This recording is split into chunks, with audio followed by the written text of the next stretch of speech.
Shalom a todos, sean bienvenidos a este estudio sobre las curiosidades de la Haftará. La Haftará es la lectura de los profetas que acompaña al estudio de la Parashá semanal. Entonces, te recomendamos que antes de ver este video, estudies la enseñanza de la Parashá Ki Tisa. Siendo así, empecemos.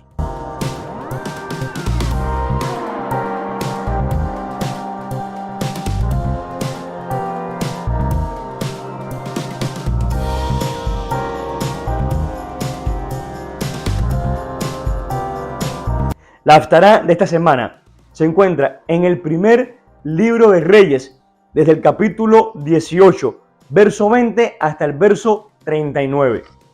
Esta Haftará tiene una conexión directa con nuestra parashá de la semana, pues en esta parashá vemos cómo el pueblo de Israel prefirió no escuchar la voz de Elohim. Ahora, esto desencadenó una serie de acontecimientos que repercutirían fuertemente en el futuro del pueblo, pero también nos deja ver un símil muy importante con nuestra vida, así como lo comentamos en el video de las curiosidades de la parashá Ki Tisa. El camino a la idolatría es bastante cercano. Por esa razón, en los 10 mandamientos, este es uno de los primeros mandamientos, haciendo hincapié que nuestro Elohim es celoso y no comparte su gloria con nada ni con nadie. Ningún objeto en ninguna congregación es santo o digno de alguna adoración sacra. Ninguna imagen, ninguna representación, vestimenta, aceite o réplica. El único santo es nuestro Elohim. En la Haftará vemos al profeta Elías. En hebreo se dice Eliyahu y traduce mi Elohim es Yah. Este profeta fue enviado por Elohim a reunirse con el rey Acab, quien se había dado a la tarea de expulsar a todos los profetas que venían de parte de nuestro Elohim y establecer a sus propios profetas. Es decir, él sacó a todos los que tenían palabra de vida y dejó a todos lo que decían lo que él y el pueblo querían oír. La función primordial de un profeta es ser un portavoz de Elohim, y lo que Elohim quiere es que su pueblo se vuelva de sus malos caminos y retorne a su Torá, retorne a la instrucción de vida. Cada profeta que fue levantado por su majestad siempre tuvo la misma misión, el retorno de los hijos hacia su Padre Celestial. Ahora, este malvado rey era esposo de Jezabel, y entre los dos buscaban su propio bien, aún por encima del designio divino. El rey Acab tenía un siervo, su nombre era Abdías. En hebreo se dice Obadía y traduce siervo de Yah o esclavo de Yah. Ese nombre le quedaba perfectamente bien, pues este Abdías era temeroso de Elohim desde su juventud, y en vez de seguir las órdenes de su amo de destruir a los profetas de Elohim, lo que hacía era esconderlos y sustentarlos con pan y agua. En uno de sus viajes, estos dos se separaron. El rey Acab se fue por un camino y Abdías por otro. Y Elohim hizo que Abdías se encontrara con el profeta Elías, y ellos organizaron un encuentro con el rey Acab. En este encuentro ocurre algo curioso, pero totalmente aplicable para nuestros tiempos. Recordemos que este rey Acab y su esposa Jezabel eran personas que habían rechazado la Torá de Adonai para suplir sus propios deseos de gobierno. Dice la escritura lo siguiente: cuando Acab vio a Elías, le dijo: ¿eres tú el que turbas a Israel? Aquí en Colombia diríamos, pero mira, está igualado. El profeta Elías dedicaba sus días a servir a Elohim. En su palabra solo se encontraban los dichos de Elohim, y su palabra era dura. Era de retorno a los caminos. En su boca no había lisonjas, caricias para calmar a los rebeldes del pueblo. Todo lo contrario, su voz era fuerte, porque él estaba preparando el camino de Adonai. Él era aquel quien fue ungido para esa función. Todo lo contrario con este rey, que había establecido en Israel su propia perspectiva de adoración a Elohim, haciendo un sincretismo religioso y dañino. Y este todavía se atreve a decirle al profeta: ¿eres tú quien turbas a Israel? Y el profeta respondió a sus palabras de la siguiente manera: yo no he turbado a Israel, sino tú y la casa de tu padre, dejando los mandamientos de Yahvé y siguiendo a los Baales. Realmente, este es el panorama diario que vemos en nuestro retorno a los brazos de nuestro Elohim. Cuando Él nos llama, cuando Él nos da sueños, cuando Él nos habla revelándonos su verdadero nombre, nos revela sus mandamientos, sus fiestas, sus regulaciones, siempre estarán los gobernantes del pueblo. Estos son los líderes religiosos, acompañados de sus propios profetas, dispuestos a hablar lo que el pueblo quiere escuchar, ofreciendo casas, dinero y esposos, algo totalmente alejado del llamamiento de un profeta, regresar el pueblo a la Torá. Cuando Elohim nos llama, nos vemos acorralados por todo el sistema religioso tradicional. El rey de esa congregación o de ese movimiento religioso nos va a decir: ¿acaso eres tú quien turba a este pueblo? ¿Acaso tú eres el que está judaizando a la iglesia?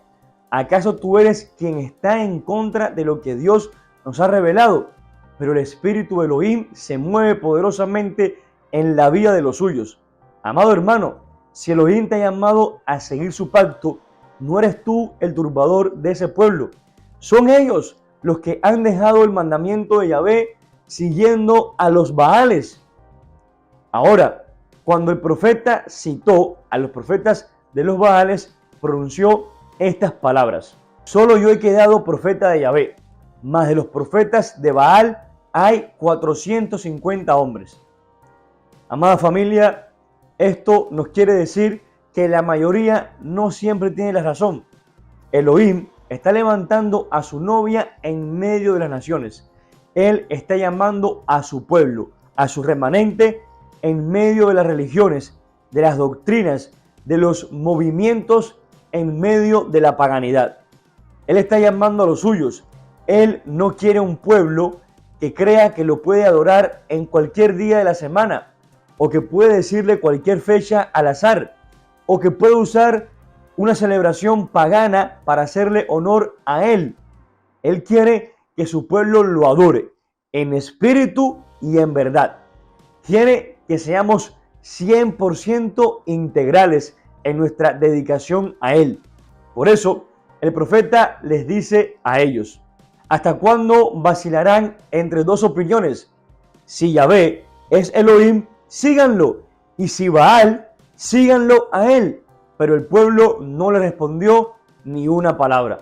Esto es algo que no sucedió en las faldas del monte Sinaí, pues cuando Moshe hizo esta misma afirmación, únicamente la tribu de Leví se apartó de los idólatras. Por esa razón fueron los escogidos para ministrar al pueblo de Israel, porque supieron distinguir a Elohim de los demás dioses. Una pequeña aclaración: la palabra Baal no traduce Señor, ni es el nombre de un dios, como se suele enseñar. Para entender esto es necesario estudiar la palabra hebrea de la semana con el More Agel. Adelante, More. Muchas gracias, Agel. La palabra de esta semana es la palabra Baal, que como dijimos anteriormente, no traduce Señor, traduce esposo, dueño, amo, marido, aliado, poseedor, compañero, maestro. Entonces, ¿por qué se suele enseñar que Baal es el nombre de un dios? Esto se lo debemos a las traducciones bíblicas, que no tradujeron esa palabra, quizá porque no entendían el contexto o simplemente pensaron que era necesario una explicación exhaustiva de esta palabra como esposo y prefirieron dejarlo así nomás. Vamos a exponer ejemplos sobre el uso de la palabra Baal como esposo en las escrituras. En el libro de Génesis, cuando el rey Abimelech toma a Sara, la esposa de Abraham, ocurre lo siguiente: pero Elohim vino a Abimelech en sueños, de noche, y le dijo: he aquí, muerto eres, a causa de la mujer que has tomado, la cual es casada con marido. En donde dice casada con marido, aparece el término hebreo Be'i Baulat Baal. Ella es casada con esposo, con Baal. En el libro de Proverbios dice lo siguiente: Eshet Jail Ateret Baalá. Una mujer de valor es corona de su esposo, de su Baal. Nuevamente, el poema de la mujer virtuosa en Proverbios 31 dice lo siguiente: Kamu banea vayashrua Baalá vayalela. Se levantarán sus hijos y la llamarán bienaventurada, y su Baal, su esposo, también la alaba. Ahora, ¿por qué la gente cree que Baal es el nombre de una deidad? Todo es por falta de contexto. Recuerden que cuando Moshe estaba en el monte Sinaí recibiendo la Torá, y que la Torá es la ketubá o el contrato matrimonial de Elohim y su novia, el pueblo abajo estaba celebrando fiesta con un becerro de oro. Y cuando bajó Moshe del monte, lo que hizo fue romper el contrato matrimonial, es decir, rompió las tablas. La adoración a otros dioses es comparado en las escrituras como adulterio, romper la fórmula original de un producto, así como el licor adulterado, que pierde su esencia natural. Bueno, pues la esencia natural de Israel es tener un solo Elohim y solo a él adorar. Pero cuando el pueblo se va tras otras deidades, fornica, adultera en contra de su creador. Esto lo vemos reflejado en el libro del profeta Jeremías. La palabra Baal es esposo y nunca traduce señor.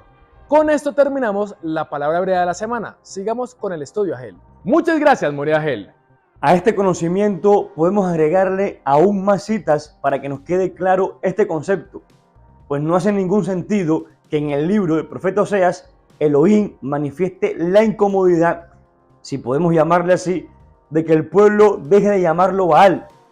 Si Baal es un nombre de un dios, ¿por qué le llaman Baal a Elohim? El asunto principal del libro de Oseas es la redención de Israel, por medio de profecías que hacen alusión a la no amada y a la no compadecida, aquella mujer que es Israel, que abandonó a su Elohim por irse tras un becerro de oro, perdiendo el matrimonio celestial. Y como Israel ya no era la esposa de Elohim, él le dijo: no me llames más esposo, Baal. Cuando Yeshua tiene el encuentro con la mujer samaritana, que los que sabemos un poquito de este relato, sabemos que ella es un símil de las 10 tribus perdidas de Israel, podemos entender a qué se refería Yeshua al decirle las siguientes palabras. Yeshua le dijo: ve, llama a tu marido y ven acá. Respondió la mujer y dijo: no tengo marido. Yeshua le dijo: bien has dicho, no tengo marido, porque 5 maridos has tenido y el que ahora tienes no es tu marido. Esto has dicho con verdad. Los 5 maridos de Israel han sido los sirios, los asirios, los babilonios, los medos y los persas, estos con sus deidades. Y el marido que tiene en este momento, pero que tampoco es su marido, Roma, junto con sus deidades y sus fiestas y sus mandamientos, sus celebraciones. Pero llegará el día, y está llegando, en donde Israel dejará sus fornicaciones y será levantada entre los pueblos para adorar a su majestad en espíritu y en verdad, preparándonos para el día del gran encuentro del novio y de la novia, de Yeshua e Israel, en un evento universal llamado las bodas del Cordero. Shalom Alejem.